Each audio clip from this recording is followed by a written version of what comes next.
Bismillahirrahmanirrahim. Alhamdulillahilladzi arsala rasulahu bil huda wa dinil haq. Liyadhhirahu 'ala dini kullihi wa kafa billahi syahida. Asyhadu an la ilaha illallah wahdahu la syarikalah wa asyhadu anna Muhammadan abduhu wa rasuluh alladzi la nabiyya ba'dah. Wa usalli wa usallimu ala sayyidil awwalin wal akhirin Nabiyina Muhammadin wa ala alihi wa ashabihi wa man ihtada bihadihi wa sanna bi sunnatihi ila yaumil amma ba'du. Alhamdulillah ikhwah sekalian, dengan izin Allah Subhanahu wa taala kita bisa kembali dipertemukan dalam majelis kajian kitab rutin online. Insyaallah di kesempatan kali ini kita akan melanjutkan kajian fikih dari matan Abu Suja. Sekarang kita masuk di pembahasan mujibatul ghusli ya, yang mewajibkan mandi.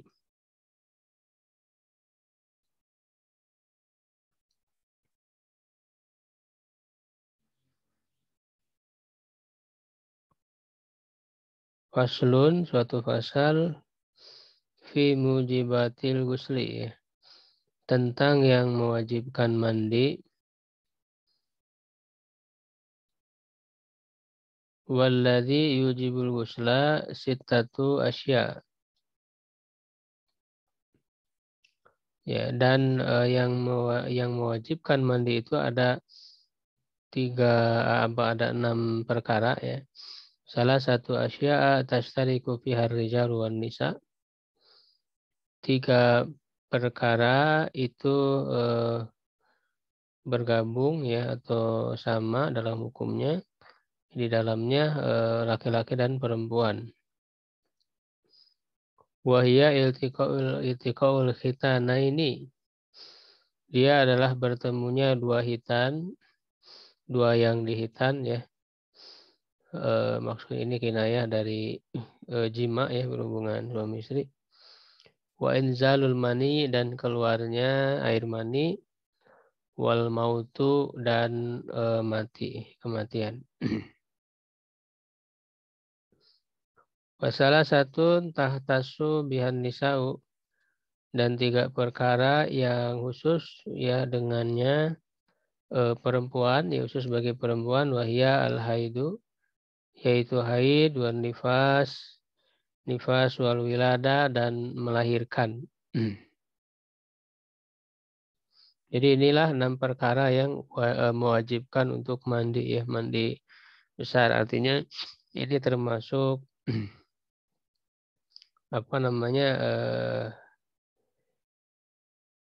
yang 3 yang 2 ya, iltiqaul hitanain dan inzalul mani, ini termasuk junub ya. Dan yang lainnya juga memiliki hukum yang sama yang membuat orang wajib untuk mandi. Faslun fi mujibil ghusli wal ghuslu lughatan. Mandi itu menurut bahasa sailanul ma'i ala syai'i mutlaqan. Ya, mengalirnya air terhadap sesuatu secara mutlak ya. Intinya makna mandi secara bahasa pokoknya air itu mengaliri sesuatu ya, mengalir terhadap sesuatu, maka itu disebut mandi secara mutlak. Berarti kan air itu baik mengalir ke tubuh manusia, mengalir ke benda, mengalir ke apapun, ya itu disebut mandi.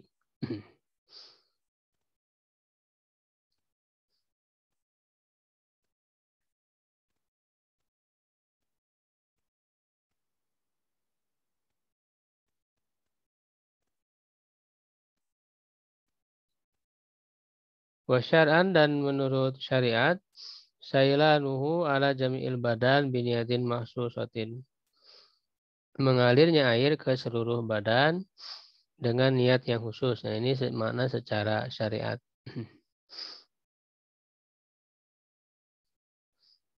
Waladhi yujibul ghusla sitatu asya'in, yang mewajibkan mandi ada 6 perkara, salah satu minhan tashtariku fiha rijal wan nisa, 3 perkara yang sama-sama ya hukumnya bergabung antara laki-laki dan perempuan, wahia yaitu yang pertama iltiqaul hitanain, bertemunya dua yang dihitan.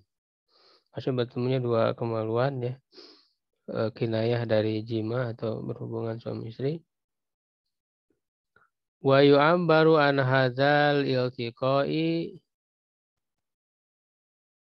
Nah ini perlu dirinci ya, perlu diperjelas. Maksud iltiqaul hitanain itu diungkapkan dari pertemuan ini, pertemuan dua yang dihitan ini bi'ilaji hayyin wadihin. Ya, dengan masuknya atau memasukkan hayyin yang hidup, wadihin yang jelas. Ya. Maksudnya dari orang yang hidup. Kalau orang yang mati, berarti kan tidak termasuk.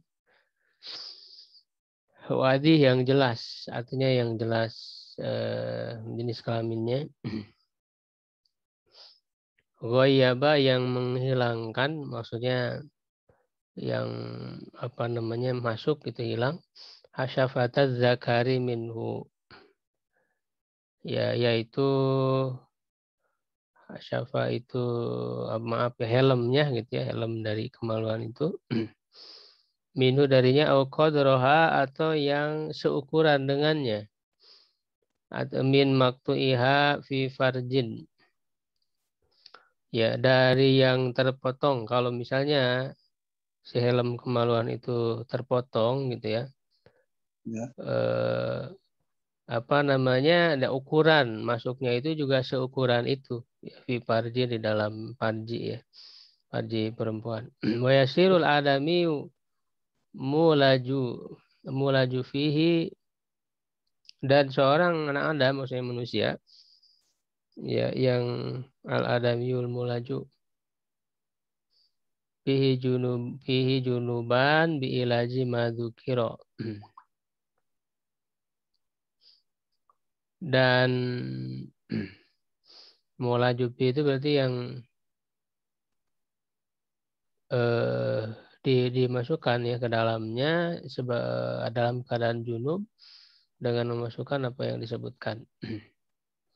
Ya, artinya menjadi junub gitu ya ketika itu yang disebut bertemu itu, jadi ada yang masuk ya ke dalamnya seukuran apa helm dari kemaluan itu. Menempel itu. Amal maitu, adapun mait fala yu'adu ghusluhu bi ilajin fihi. Adapun mait tidak diulangi memandikannya dengan memasukkan pada mayit. Jadi kalau misalnya mayit itu digauli gitu ya oleh laki-laki, mayit perempuan misalnya, maka kalau kemudian dimasukkan kemaluannya itu tidak perlu mengulang memandikannya kalau si mayit itu sudah dimandikan, karena tidak mewajibkan mandi bagi mayit.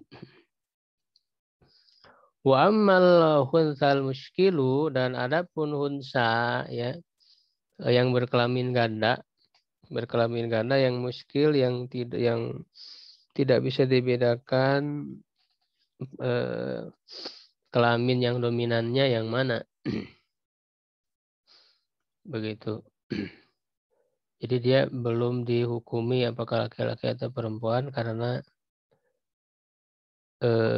masih samar-samar ya. Dia dua kemaluannya itu mana yang lebih berfungsi. Kalau misalnya keluarnya air kencing dari salah satunya, misalnya ya dari kelamin laki-lakinya misalnya, ya maka dia dihukumi laki-laki. Kalau air kencingnya keluar dari kelamin perempuan, maka dia dihukumi perempuan. Tetapi homosexual muskil itu yang tidak diketahui karena saya keluar dari dua-duanya begitu ya. Itu khunsa muskil. Nah, untuk khunsa muskil yang tidak jelas, dia tidak bisa dihukumi ya laki-laki atau perempuan. Fala gusla alaihi, maka tidak ada mandi atasnya biiladhi fasyafatihi wala biilajin fi kubulihi. Ya, dengan memasukkan bagian atas kemaluan laki-lakinya itu, dan juga tidak ada kewajiban mandi dengan memasukkan ya kemaluan ke dalam vaginanya, karena itu yang muskil itu tadi ya, khunsa muskil. Jadi itu ya sedikit rincian dalam iltikaul hitanainin tadi itu ya. Nanti kita lihat dalilnya di tadhib. Wa minal mushtarok, kita selesaikan dulu ya penjabarannya. Dan di antara yang bergabung ya hukumnya laki-laki dan perempuan itu adalah inzal. Jadi kalau tadi bertemu yang dua yang dihitan itu, maka kedua-duanya wajib mandi ya, baik suami atau istrinya. Nah, yang kedua inzal, keluar ya, mengeluarkan air hurujul mani min syahsin bi ghairi ilaj. Yaitu masuknya keluarnya air mani dari seseorang tanpa memasukkan ya, tanpa adanya jima misalnya. Yang penting secara mutlak keluarnya air mani mau dengan cara apapun. Kalau yang bertemu dua yang dihitan tadi itu tidak disyaratkan keluar mani, yang penting sudah bertemu berarti sudah, walaupun tidak keluar air mani. Ya. Yang penting tadi ya seukuran kepala kemaluan itu masuk ya. Kalau sudah masuk ya sudah mewajibkan mandi, walaupun hanya sebentar misalnya. Kalau nempel, Ustaz? Ya kalau masuk ya pasti nempel. Kalau hanya sebatas nempel tidak masuk ya tidak. Ya, nempel unggul di luar. Jadi masuk seukuran kepala kemaluan itu, Pak. Ya, jadi walaupun sebentar itu sudah wajib mandi. Kalau masih di luar ya enggak, Pak. Kan tadi sudah ukurannya itu sudah begitu, sudah jelas lah insya Allah, Pak. Jangan terlalu diperdalam. Ya itu ya. Jadi kalau ini keluar mani dengan cara apapun ya dia sudah mewajibkan mani, wa in qallal mani, walaupun air mani sedikit yang keluarnya itu, kakotrotin seperti satu tetes. Walau kanat ala launid dam, walaupun dalam bentuk berwarna darah ya. Tapi dia mani mungkin tercampur oleh darah gitu ya, sehingga berwarna darah. Walau kan al-khariju bijimain ya, walaupun keluarnya itu dengan jima, berhubungan suami istri, au ghairihi, atau yang selainnya ya, bagaimanapun caranya kalau dia keluar ya, pihak dotin baik dalam keadaan terjaga ya, tidak tidur, au naumin, ataupun dalam keadaan tidur, bisyahwatin baik dengan syahwat, au ghairiha, atau atau tidak dengan syahwat tiba-tiba keluar begitu. Min tariqihil mu'tad, dari jalurnya yang biasa, au ghairihi, ataupun yang lainnya ya, ka'anin kasara sulbuhu faharojo maniu, seperti orang yang pecah tulang sulbinya, tulang punggung, karena keluarnya mani kan dari sana sumbernya, air maninya itu. Ya. Berbeda dengan perempuan. Kalau perempuan kan dari tulang dada ya kalau tidak salah, karena dalam Al-Quran disebutkan mimbaini sulbi wa taroib. Sulbi itu laki-laki, tulang punggung. Kalau taroib, tulang dada, itu perempuan. Wa yang mustarok dan juga dari yang bersama hukumnya al-maut, kematian. Jadi kematian mewajibkan untuk mandi. Jadi wajib untuk dimandikan mayit itu, ya kan?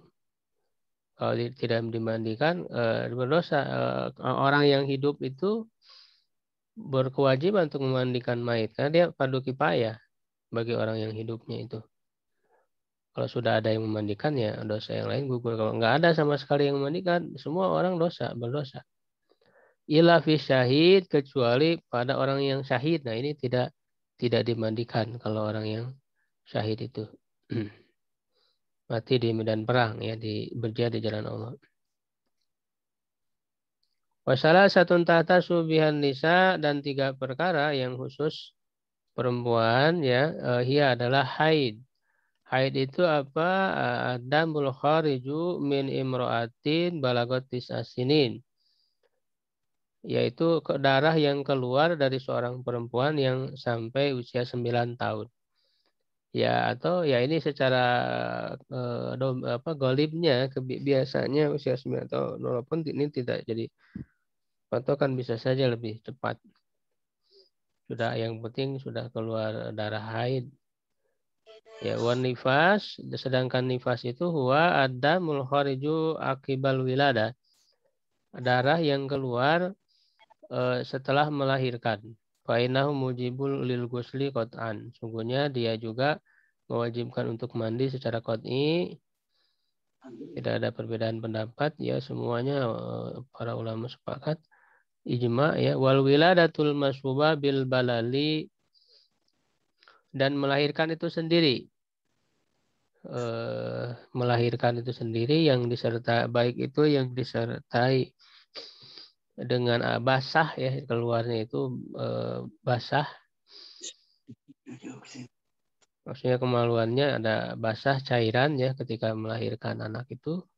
Dia juga sama mewajibkan untuk mandi secara qat'i. Wal mujarradatu anil balali, dan juga tanpa adanya kebasahan ya, walaupun kering juga sama mujibatun, mewajibkan mandi fil asoh, menurut pendapat yang lebih sahih. Berarti di sini ada perbedaan pendapat di kalangan mazhab Syafi'i sendiri, tapi yang lebih sahih walaupun dalam keadaan kering setelah melahirkan itu juga sama mewajibkan mandi. Nanti lebih rincinya untuk haid dan nifas itu nanti ada pembahasan khusus ya tentang haid dan nifas. Nah, kita lihat dulu dalil-dalil dari tadhib.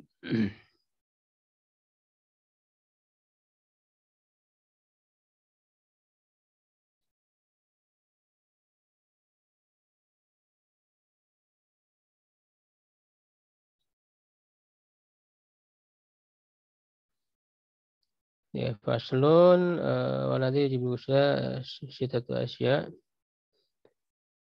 istariku fi rijal wa niswa iltiqal hitanain. Iltiqal hitanain, hitan itu mau diul khatni ya, tempat di hitan, wa huwa inda sabil jildalati tugati ra'sa dzakar qabla hitan, yaitu kulit ya yang menutupi kepala kemaluan sebelum dihitan. Nah, sedangkan bagi perempuan jildatun fi alal kubul, atau kulit di atas kemaluan perempuan, mujawaratun lima rojil baul ya, yang berdampingan dengan tempat keluarnya air kencing. Wal murad bil tiqa'il tanain tuhazihima, yang dimaksud dengan bertemunya dua yang dihitan itu maksudnya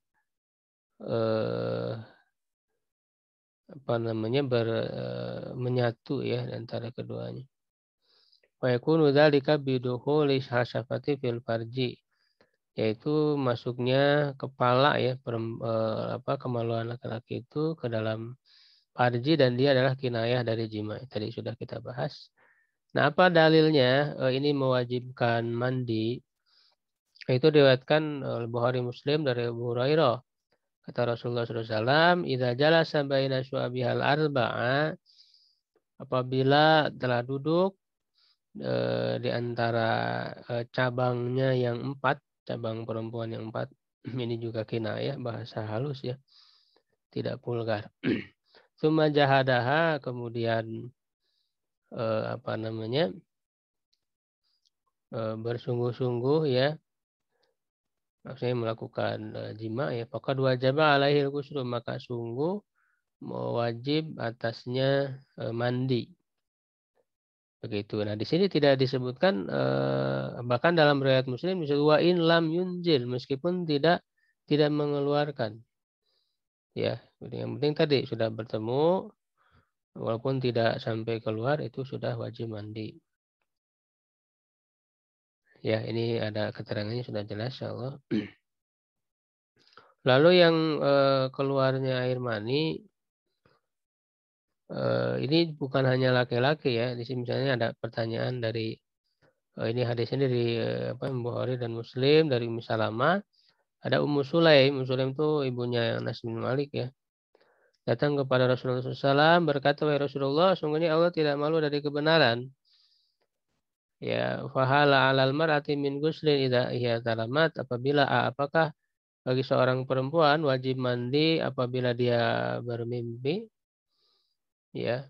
Kata Rasulullah, na'am idza ra'atil ma'a, ya, kalau dia melihat air. Misalnya melihat air mani yang keluar, air mani au ma yahruju minal mar'ah halal jima, atau yang keluar dari perempuan ketika dia jima. Ya. Jadi tidak hanya laki-laki, perempuan juga sama.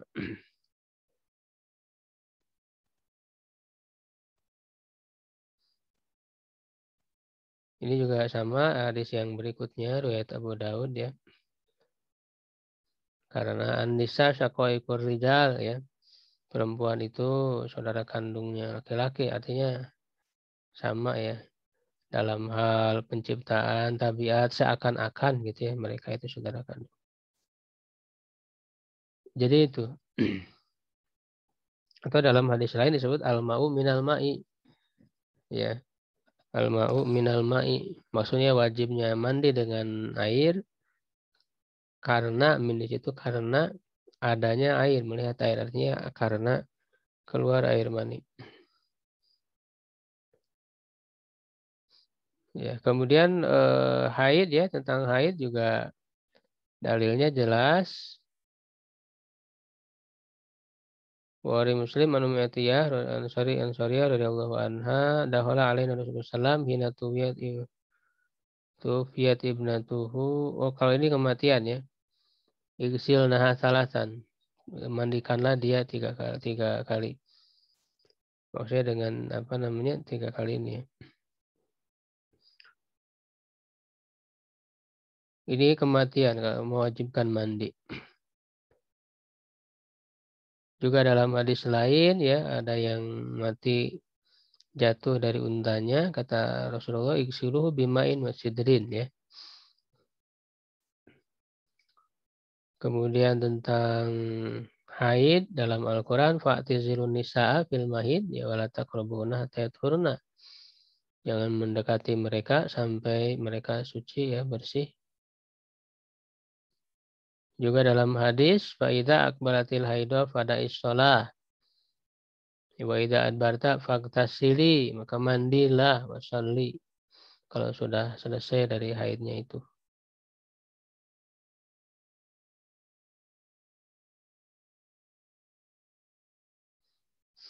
Ya, nah untuk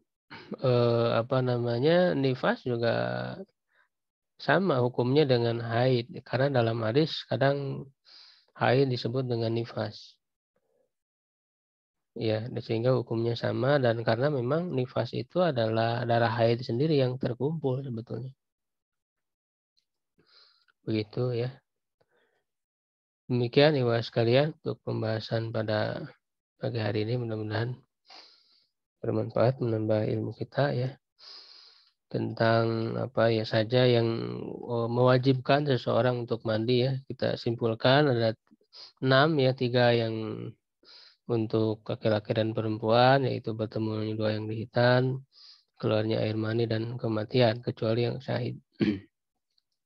Sedangkan 3 lagi khusus untuk perempuan ya, itu karena ada haid, nifas dan melahirkan. Ya. Selain dari itu, berarti itu termasuk nanti dibahas dalam kategori yang sunnah ya, mandi-mandi yang sunnah. Demikian, wallahu a'lam bishawab. Kalau ada pertanyaan nanti bisa disampaikan di WA saja di grup ya. Syukran ala ihtimamikum, subhanakallahumma bihamdik, asyhadu an la ilaha illa anta, astaghfiruka wa atubu ilaik. Qulu qawli hadza wa astaghfirullah li wa lakum. Assalamualaikum warahmatullahi wabarakatuh. Waalaikumsalam.